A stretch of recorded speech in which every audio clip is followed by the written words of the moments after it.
अस्सलाम वालेकुम, कैसे हैं आप सब लोग। उम्मीद है सब खैरियत से होंगे और मेरे साथ बहुत ही इंजॉय कर रहे होंगे अपने खानों को भी और मेरी वीडियोस को भी। तो आज आपके लिए बहुत ही ज़बरदस्त सी एक ज़िंगर बर्गर की रेसिपी लाई हूँ, जो कि मेरी तो बहुत ही ज़्यादा फेवरेट है, मेरे बच्चों की भी और आप सबकी भी। यहाँ मैंने 1 केजी चिकन ले ली है। चिकन बोनलेस है और चेस्ट पीसेस लिए हैं और बिल्कुल साबुत लिए हैं। उसको घर पे इस तरह से कट कर लिया है। आप चाहें तो शॉपकीपर से भी कटवा सकते हैं। मैंने इस तरह के बड़े और कुछ स्मॉल पीसेस कट किए हैं ज़िंगर स्ट्रिप्स बनाने के लिए। यहाँ पर 1 टेबलस्पून सॉल्ट ऐड कर रही हूँ, 1 टेबलस्पून यहाँ पर ब्लैक पेपर जा रहा है और 1 टेबलस्पून यहाँ पर मैं सिरका यूज़ करूँगी।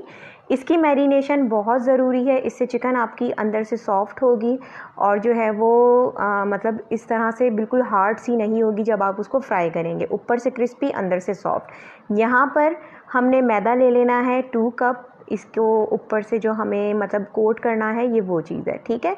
यहाँ पर 2 कप मैदे में आपने थोड़ा सा सॉल्ट ऐड करना है, थोड़ी सी आपको ब्लैक पेपर यूज़ करनी है और थोड़ा सा आप इसमें चिकन पाउडर यूज़ करेंगे। अच्छा, सम टाइम ये होता है कि घर में चिकन पाउडर अवेलेबल नहीं होता, तो आप चिकन क्यूब को क्रश करके वो भी यूज़ कर सकते हैं। ये ऑप्शनल है, आपके ऊपर डिपेंड करता है। यहाँ पे कुछ लोग जो हैं वो रेड चिली का यूज़ करते हैं, तो अगर आपको अच्छी लगे तो आप यूज़ करें। मैं यहाँ पर ब्लैक पेपर यूज़ कर रही हूँ और बहुत ही कम क्वांटिटी में यूज़ कर रही हूँ। ज़िंगर बर्गर के सॉस के लिए जो है हम किस तरह तैयार करेंगे कि हमने सबसे पहले मायोनीज़ ले ली है 1 2 3। चाहें तो बहुत ज़्यादा भी बना सकते हैं, लेकिन मैं कम क्वांटिटी में बनाऊंगी ताकि ये ज़ाया ना हो बाद में, ठीक है। 2 टेबल स्पून हमने थोड़ा सा 2 टेबल स्पून से कम जो है वो केचप है।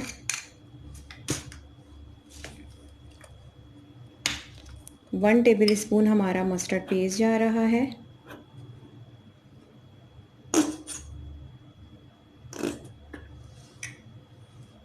मेरे पास हॉट सॉस नहीं था तो मैंने ये नैंदोज़ का मेरे पास थोड़ा सॉस पड़ा हुआ है, ये भी चिली का काम करेगा। ये इसमें डाल दिया है और बस अब इसको आपने करना है मिक्स।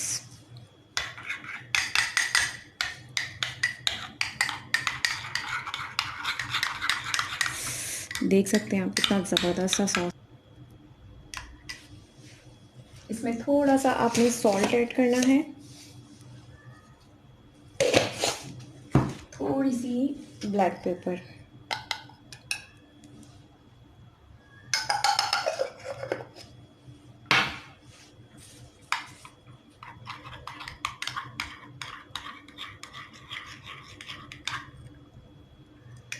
ये सॉस आपका रेडी है।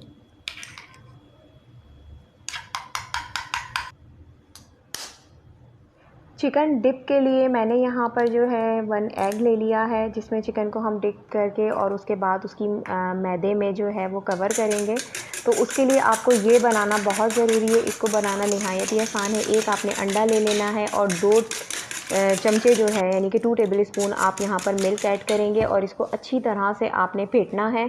इसके बाद आपने तकरीबन हाफ़ टी स्पून के करीब सॉल्ट ऐड करना है। ज़्यादा सॉल्ट ऐड मत करिएगा, क्योंकि ऑलरेडी हमारी मैरिनेशन में और मैदे में सॉल्ट ऐड हो चुका है, ठीक है। तो यहाँ पर बस आपने जो है ये बैटर तैयार हो गया है। अब आपने करना ये है, बहुत ही मेन पॉइंट है, इसको बहुत गौर से सुनिएगा। यहाँ पर आपने जो है अपनी चिकन को सबसे पहले मैदे में कवर करना है। ये इसलिए होता है कि चिकन में क्या होता है, समटाइम थोड़ा पानी रह जाता है और उसकी वजह से आपकी जो चिकन है वो क्रिस्पी नहीं बनती। तो सबसे पहले आपने बहुत ही अच्छी तरीके से चिकन को कवर करना है मैदे में और उसके बाद आपने इसको डिप करना है एग में। उससे ये होगा कि एक तो स्क्रम्बल बहुत ही ज़बरदस्त सा उसके ऊपर आ जाएगा और चिकन जो होगी वो अंदर से सॉफ्ट होगी, लेकिन ऊपर से बहुत ही ज़बरदस्त किस्म की क्रिस्पी बनेगी। आप आगे देखिएगा कि रिज़ल्ट इसका कितना प्यारा आने वाला है। अब आपने इसको दोबारा मैदे में जो है वो कवर करना है और चाहें तो अपने हाथ की मदद से भी कर सकते हैं, बट मुझे जो है वो फ़ोर्क की मदद से ज़्यादा इजी लग रहा था, एक चीज़ ज़रूर याद रखें, जब मैदे में दोबारा आप कवर कर रहे हो तो लाजमी तौर पे चिकन को प्रेस करें। चिकन को प्रेस करेंगे तो बहुत ही अच्छा सा जो है वो उसका टेक्सचर आएगा, ठीक है। और लास्ट में ये करना है आपने कि जब अच्छी तरह से आपकी जो चिकन है वो मैदे में कवर हो जाए तो आपने उसको हाथ से हल्का सा झटका देना है, ताकि जो एक्स्ट्रा हमारा मैदा है जो चिकन पे लगा हुआ है वो गिरे और जो उसका जो टेक्सचर है वो बिल्कुल KFC वाला हो जाएगा। अब आप देख सकते हैं कि किस तरह जो टेक्सचर है वो ऑलरेडी हो चुका है। यहाँ पर मैंने पैन ले लिया है, सॉरी कढ़ाई ले ली है। कढ़ाई में तेल इतना डाला है कि जो चिकन है वो अच्छी तरह से डिप हो सके। तकरीबन आपने यहाँ पर अपनी चिकन को 5 मिनट पकाना है। चूल्हा आपने बिल्कुल लो भी नहीं रखना और ना ही आपने चूल्हे को बहुत हाई रखना है, ठीक है। नॉर्मल रखिएगा, बहुत ज़्यादा ठंडा ऑयल आपका नहीं होना चाहिए, वरना चिकन क्या होगा, अंदर से हार्ड हो जाएगी और ऊपर से क्रिस्पी इतनी अच्छी नहीं होगी। यहाँ मैंने स्मॉल स्ट्रिप्स भी कट कर ली थी, जो कि जिंगर स्ट्रिप्स कहलाती हैं, अक्सर हम खाते हैं शौक़ से। तो ये भी मैंने कुछ रेडी कर ली थी, क्योंकि मुझे जो है बाद में स्मॉल जिंगर बर्गर्स बनाने थे बच्चों के लिए। तो ये आइडिया बहुत ही अच्छा होता है बच्चों की पार्टी के लिए। आप लोग ज़रूर इस चीज़ को जो है वो शेयर करिएगा दूसरों के साथ भी और ख़ुद भी ज़रूर करिएगा। तो यहाँ पर जो है हमारी चिकन स्ट्रिप्स भी ऑलमोस्ट जो है वो रेडी हो चुकी हैं, बस हमने फ्राई करनी है। यहाँ पर तकरीबन जो है वो 5 मिनट गुजर चुके हैं। आफ्टर 5 मिनट्स आप देख सकते हैं कि जो चिकन का कलर है वो हल्का सा जो है वो गोल्डन ब्राउन होने लगा है। तो हमने साइड चेंज कर दी है और अब हमें तकरीबन 4 मिनट जो है वो चिकन को पकाना है इस तरफ से। यहाँ तक अगर आपको वीडियो पसंद आ रही है, रेसिपी पसंद आ रही है, तो जाइए सब्सक्राइब करिए, शेयर करिए और लाइक भी करिए। और मुझे कोई भी सजेशन आपकी तरफ से हो लाजमी तौर पे मेरे साथ ज़रूर शेयर करिएगा, ताकि मैं मोटिवेट हो सकूँ और आपके साथ अच्छी से अच्छी रेसिपीज़ और अपने एक्सपीरियंसेस शेयर कर सकूं। तो यहाँ आप देख सकते हैं कि बहुत ही ज़बरदस्त सा कलर आ चुका है। बस अब हमने असेंबल करना है। असेंबल करने का बहुत ही आसान तरीका है। मैंने ले लिए हैं यहाँ पर रेडीमेड बन, आप चाहें तो घर पे भी बना सकते हैं। इंशाल्लाह ताला आगने वाली वीडियोज़ पे आपके साथ वो भी शेयर करूँगी।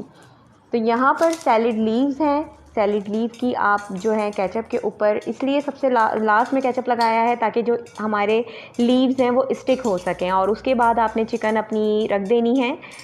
चिकन रखने के बाद एक बहुत ही ज़बरदस्त सी सैलेड होती है, जो कि हमारे घर में तो रेगुलर ही बनती है। ये जो है जिंगर बर्गर का टेस्ट दोबाला कर देती है, ठीक है। तो ये मैंने अपनी प्रीवियस वीडियो पे भी शेयर की थी कुछ सैलेड इस टाइप की। आप चाहें तो मेरी प्रीवियस वीडियो को देख सकते हैं, वहाँ पर इसकी रेसिपी आपको मिल सकती है। यहाँ पर मैं एक और सैलेड लीव को जो है वो थोड़ा सा तय करके रख रही हूँ, ताकि जब हम इसको खाएँ तो इसका जो बहुत ही क्रंची सा एक टेस्ट होता है वो बहुत ही ज़बरदस्त लगता है। यहाँ पर मैं 2 टेबल स्पून जो है वो सॉस डाल रही हूँ। ये इस सॉस के बिना जो है ना जिंगर बर्गर बिल्कुल टेस्ट नहीं देता। तो लाजमी तौर पे ज़रूर इस सॉस को मेरी ही टिप से फॉलो करिएगा। आपका जिंगर बर्गर बहुत ही ज़बरदस्त बनेगा और बहुत सारे लोग आपकी भी मेरी तरह तारीफ़ करेंगे। तो फैमिली के साथ एंजॉय करिए। मैंने भी एंजॉय किया है। मुझे ज़रूर बताइएगा कि आप लोगों ने ट्राई किया है। मुझे दुआओं में याद रखें। मेरी तरफ़ से आप सबको बहुत सारा प्यार और आप सबको मेरी तरफ़ से अल्लाह हाफ़िज़।